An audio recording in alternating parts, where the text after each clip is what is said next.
എന്തുണ്ട് എല്ലാവർക്കും വിശേഷം? എല്ലാവരും സുഖമായിട്ടൊക്കെ ഇരിക്കുന്നോ? ഓണമൊക്കെ എല്ലാവരും ആഘോഷിച്ചോ നന്നായിട്ട്? ഇന്ന് ഞാനൊരു സ്നാക്സിൻ്റെ റെസിപ്പി ആയിട്ടാണ് വന്നിരിക്കുന്നത്.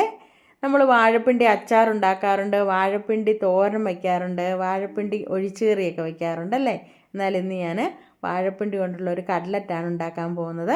അതിന് വേണ്ടിയിട്ട് 3 സവോള, 3 പച്ചമുളക്, 3 ഉരുളക്കിഴങ്ങ്, ഒരു ചെറിയ കഷ്ണം വാഴപ്പിണ്ടി, ഒരു ചെറിയ കഷ്ണം ഇഞ്ചി, ഇത്രയും എടുത്ത് വെച്ചിട്ടുണ്ട്. ഇനി ആ ഉരുളക്കിഴങ്ങ് കഴുകി ഒരു കുക്കറിലിട്ട് ആവശ്യത്തിനുള്ള വെള്ളം ഒഴിച്ച് ഉപ്പും ഇട്ട് നമുക്ക് അടുപ്പത്തൊന്ന് വേകാനായിട്ട് വയ്ക്കാം. ഇനി ആ സബോളയൊക്കെ ഞാനിവിടെ തൊലിയൊക്കെ കളഞ്ഞെടുത്ത് വെച്ചിട്ടുണ്ട്, ഇഞ്ചിയൊക്കെ. ഇനി നമുക്കതൊന്ന് എല്ലാം അരിഞ്ഞെടുക്കണം. വാഴപ്പിണ്ടി ഒന്ന് ഇതുപോലെ ഒന്ന് വട്ടത്തിൽ മുറിച്ചിട്ട് അതിൻ്റെ ഒരു നാരുണ്ട്, അതിങ്ങനെ കയ്യിലിങ്ങനെ ചുറ്റി എടുക്കണം. അപ്പോഴത്തേനും ആ നാരെല്ലാം ഇങ്ങ് പോരും. ഇതുപോലെ ചുറ്റിയെടുത്താൽ മതി. കണ്ടോ? ഇതുപോലെ ചുറ്റിയെടുക്കുമ്പോൾ ആ നാര് മൊത്തം കയ്യിലിങ്ങി പോരും. അതിന് ശേഷം നമുക്കിതൊന്ന് കൊത്തി അരിഞ്ഞെടുക്കണം. നമ്മൾ തോരനൊക്കെ വയ്ക്കാനായിട്ട് അരിയത്തില്ലേ, അതുപോലെ ചെറുതായിട്ടൊന്ന് കൊത്തി അരിഞ്ഞെടുക്കണം. കനം കുറച്ചിട്ട് ഞാനിവിടെ അരിഞ്ഞെടുത്തിട്ട് കഴുകി പിഴിഞ്ഞെടുത്ത് വെച്ചിട്ടുണ്ട്. ഇനി നമുക്ക് ആ സബോള കൂടി അതുപോലെ ഒന്ന് കൊത്തി അരിഞ്ഞെടുക്കണം. കനം കുറച്ച് കൊത്തി അരിയണം. എന്ന് വെച്ചാൽ ഇത് വഴറ്റിയെടുക്കാനുള്ളതാണ്, അതുകൊണ്ടാണ് പെട്ടെന്ന് വഴലാൻ വേണ്ടിയിട്ടാണ് നമ്മളിതുപോലെ കൊത്തി അരിഞ്ഞെടുക്കുന്നത്. ഇനി നമുക്ക് ആ ഇഞ്ചിയും കൂടെ ഒന്ന് ഇതുപോലെ ഒന്ന് ചെറുതായിട്ടൊന്ന് കൊത്തി അരിഞ്ഞെടുക്കണം. ഇഞ്ചി അരിഞ്ഞതിന് ശേഷം ആ പച്ചമുളകും കൂടെ ഒന്ന് കനം കുറച്ച് വട്ടത്തിൽ അരിഞ്ഞെടുത്ത് വെച്ചിട്ടുണ്ട്. ഇനി നമുക്ക് ആ കുക്കറിൻ്റെ മൂടിയൊക്കെ ഒന്ന് തുറന്ന് നോക്കാം, നമ്മുടെ ഉരുളക്കിഴങ്ങൊക്കെ വെന്തിട്ടുണ്ടോ എന്ന്. ഉരുളക്കിഴങ്ങൊക്കെ നന്നായിട്ട് വെന്തിട്ടുണ്ട്. ഞാനൊരു പാത്രത്തിലേക്ക് അത് തണുക്കാനായിട്ട് എടുത്ത് മാറ്റി വെച്ചു. ഇനി ഒരു ചട്ടിയൊക്കെ ഒന്ന് അടുപ്പത്ത് വെച്ചു. അതിലേക്ക് നമുക്ക് 1 ടീസ്പൂൺ വെളിച്ചെണ്ണ ഒഴിച്ചിട്ട് നമുക്കൊന്ന് ചൂടായി വരട്ടെ. ആ സമയത്ത് നമുക്ക് നമ്മൾ അരിഞ്ഞു വെച്ചിരിക്കുന്ന വാഴപ്പിണ്ടിയും ഒരു 1/2 ടീസ്പൂൺ ഉപ്പും കൂടി ഇട്ട് കൊടുത്തിട്ട് നമുക്കതൊന്ന് ഇളക്കിയെടുത്തിട്ട് ഒരു മൂടിയൊക്കെ വെച്ചൊന്ന് അടച്ചു കൊടുക്കാം. അതവിടെ നിന്ന് വേകട്ടെ. ഇനി നമുക്ക് ആ ഉരുളക്കിഴങ്ങിൻ്റെ തൊലിയൊക്കെ ഒന്ന് കളഞ്ഞ് ഒരു പാത്രത്തിലേക്ക് മാറ്റാം. അതവിടെ ഇരിക്കട്ടെ. ആ സമയം കൊണ്ട് നമുക്കൊരു പാനൊക്കെ ഒന്ന് അടുപ്പത്ത് വെച്ച് ഞാനൊരു 1 ടേബിൾ സ്പൂൺ വെളിച്ചെണ്ണ ഒഴിച്ച് കൊടുത്തിട്ടുണ്ട്. അത് അവിടെ നിന്ന് ചൂടാകുന്ന സമയം കൊണ്ട് നമുക്ക് ഈ ഉരുളക്കിഴങ്ങൊക്കെ ഒന്ന് മുറിച്ചെടുത്തിട്ട് ഇതുപോലൊന്ന് ഉടച്ചെടുത്ത് വെച്ചിട്ടുണ്ട്. ഇപ്പോൾ നമ്മുടെ വെളിച്ചെണ്ണയൊക്കെ ചൂടായിട്ടുണ്ട്. അതിനകത്തേക്ക് ഞാൻ ഇഞ്ചി പച്ചമുളകും കൂടി ഇട്ട് കൊടുത്തിട്ടുണ്ട്. അത് ഒന്ന് പച്ചമണം മാറിയപ്പോൾ ഞാൻ അതിലേക്ക് സബോള കൂടി ഇട്ട് കൊടുത്തു, അരിഞ്ഞു വെച്ചേ. ഇനി 2 തണ്ട് കറിവേപ്പിലയും കൂടെ നമുക്ക് ഇട്ട് കൊടുത്തിട്ട് ഒന്ന് ഇളക്കാം.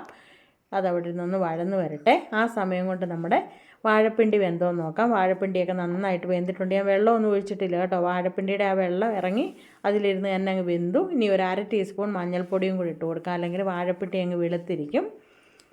ഇനി ഞാൻ മല്ലിയില എടുത്ത് അരിഞ്ഞു വെച്ചിട്ടുണ്ട്. അതുപോലെ റസ്ക് പൊടിച്ച് വെച്ചിട്ടുണ്ട്. റസ്കിന് പകരം ബ്രെഡിൻ്റെ പൊടി എടുത്താലും മതിയേ. ഞാൻ സബോളയൊക്കെ നന്നായിട്ട് വഴന്ന് വന്നിട്ടുണ്ട്. അതിലേക്ക് ഒരു 1/2 ടീസ്പൂൺ മഞ്ഞൾപ്പൊടി, ഒരു 1/2 ടീസ്പൂൺ കുരുമുളക് പൊടി, 3/4 ടീസ്പൂൺ കാശ്മീരി ചില്ലി, ഒരു 1.5 ടേബിൾ സ്പൂൺ ഗരം മസാല, ഇത്രയും ഇട്ടിട്ട് ആ പച്ചമണം മാറുന്നിടം വരെ ഒന്ന് ഇളക്കിയതിന് ശേഷം നമുക്ക് അതിലേക്ക് ആ വാഴപ്പിണ്ടി നമ്മൾ വേവിച്ച് വെച്ചിട്ടില്ലേ അതും കൂടെ ഇട്ട് കൊടുക്കാം. ഇട്ടതിന് ശേഷം നമുക്ക് ഉരുളക്കിഴങ്ങ് വേവിച്ച് വെച്ചില്ലേ അതും കൂടെ അതിലേക്ക് ഇട്ടിട്ട് നന്നായിട്ട് ഇളക്കി കൊടുക്കുക. ഇളക്കിയിട്ട് ആ മസാലയെല്ലാം നമ്മുടെ ഉരുളക്കിഴങ്ങിലും വാഴപ്പിണ്ടിയിലും ഒക്കെ പിടിച്ച് ആ വെള്ളമൊക്കെ ഒന്ന് പറ്റി വരണം. ഇത് കണ്ടോ, വെള്ളമൊക്കെ പറ്റി വന്നിട്ടുണ്ട്.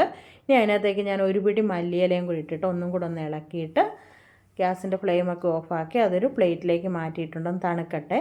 ആ സമയം കൊണ്ട് നമുക്ക് ഒരു ബൗളൊക്കെ എടുത്തിട്ട് അതിനകത്തേക്ക് ഒരു 2 മുട്ടയൊന്ന് ഒഴിച്ചിട്ട് നമുക്കൊരു ഫോർക്ക് വെച്ചിട്ട് നന്നായിട്ട് അതൊന്ന് ബീറ്റ് ചെയ്തെടുക്കാം. ഇതുപോലെ അങ്ങ് ബീറ്റ് ചെയ്തെടുത്തിട്ടുണ്ട്. ഇപ്പം നമ്മുടെ ഉരുളക്കിഴങ്ങും സബോളയും എല്ലാം കൂടി ഇട്ട് നമ്മൾ വഴറ്റിയില്ലേ അത് നന്നായിട്ടൊന്ന് തണുത്തിട്ടുണ്ട്. ഇനി നമുക്കൊരു മോൾഡ് എടുക്കാം. നമ്മുടെ കട്ലറ്റിൻ്റെ മോൾഡിനകത്തേക്ക് നമുക്കത് വെച്ച് കൊടുക്കാം. വെച്ചിട്ട് ഇതുപോലൊന്ന് പരത്തി കൊടുത്താൽ മതി. പരത്തിയതിന് ശേഷം നമുക്കൊരു പാത്രത്തിനകത്തേക്ക് വെച്ച് നല്ല ഷേപ്പിൽ കിട്ടും കേട്ടോ. ഇങ്ങനെ തന്നെ ഉണ്ടാക്കണമെന്നൊന്നുമില്ല, നമ്മുടെ കയ്യിൽ വെച്ചിട്ട് നന്നായിട്ട് പരത്തിയെടുത്ത് നല്ല ഷേപ്പിലെടുത്താലും മതി കേട്ടോ. ഇനി ആ മുട്ടയിലേക്ക് ഓരോന്നും എടുത്ത് നമുക്ക് മുക്കിയിട്ട് കട്ലറ്റ് ആ റസ്കിൻ്റെ പൊടിയിലും കൂടെ മുക്കിയെടുത്ത് അതിൻ്റെ സൈഡെല്ലാം ഇതുപോലെ ഒന്ന് മുക്കി എടുക്കണേ, അല്ലെങ്കിൽ സൈഡിലൊന്നും പറ്റത്തില്ല. ഇതുപോലെ വെച്ചിട്ട് നമുക്ക് എണ്ണ നന്നായിട്ട് ചൂടായിട്ടുണ്ട്, അതിലേക്കൊന്ന് വെച്ച് കൊടുക്കാം. പതുക്കെ വെക്കണം, അല്ലെങ്കിൽ എണ്ണ നമ്മുടെ ദേഹത്തേക്ക് തെറിക്കും. അതുപോലെ ഓരോന്നും നമുക്ക് മുട്ടയും മുക്കിയിട്ട് റസ്കിൻ്റെ പൊടിയിലും മുക്കിയെടുത്ത് നമുക്ക് ആ എണ്ണയിലേക്ക് വെച്ച് കൊടുക്കാം. ഇതുപോലെ വെച്ച് കൊടുത്തിട്ട് നമുക്ക് തിരിച്ച് മറിച്ച് വിട്ട് ഗ്യാസിൻ്റെ ഫ്ലെയിം കുറച്ച് വയ്ക്കണം, അല്ലെങ്കിൽ കരിഞ്ഞു പോകാനുള്ള സാധ്യതയുണ്ട്. തിരിച്ച് മറിച്ച് വിട്ട് വേവിച്ചെടുക്കണം. ഇതുപോലെ വേവിച്ചെടുത്താൽ മതി. കണ്ടോ, നല്ല അടിപൊളിയായിട്ടുള്ള കട്ലറ്റ് ഇവിടെ റെഡി ആയിട്ടുണ്ട്. വാഴപ്പിണ്ടി കട്ലറ്റ് കണ്ടോ. ഇതുപോലെ ഉണ്ടാക്കി വെച്ചാൽ 4 മണിക്ക് കുഞ്ഞുങ്ങളൊക്കെ സ്കൂളിൽ നിന്ന് വരുമ്പോഴൊക്കെ കഴിച്ചോളും. നല്ല ടേസ്റ്റാണ്. ഇത് വാഴപ്പിണ്ടിയാണെന്നൊന്നും പറയത്തില്ല കേട്ടോ. ഒരു പ്രാവശ്യമെങ്കിലും എല്ലാവരും ഒന്ന് ഉണ്ടാക്കി നോക്കണേ. എന്നിട്ട് അഭിപ്രായമൊക്കെ അറിയിക്കാൻ മറക്കരുത്. എൻ്റെ ഫേസ്ബുക്ക് പേജിൽ ജയ രാജേഷ് എന്ന പേജ് കൂടി ഒന്ന് ഫോളോ ചെയ്യാനും ലൈക്ക് ചെയ്യാനും ഷെയർ ചെയ്യാനും കമൻറ്റ് ചെയ്യാനും മറക്കരുതേ.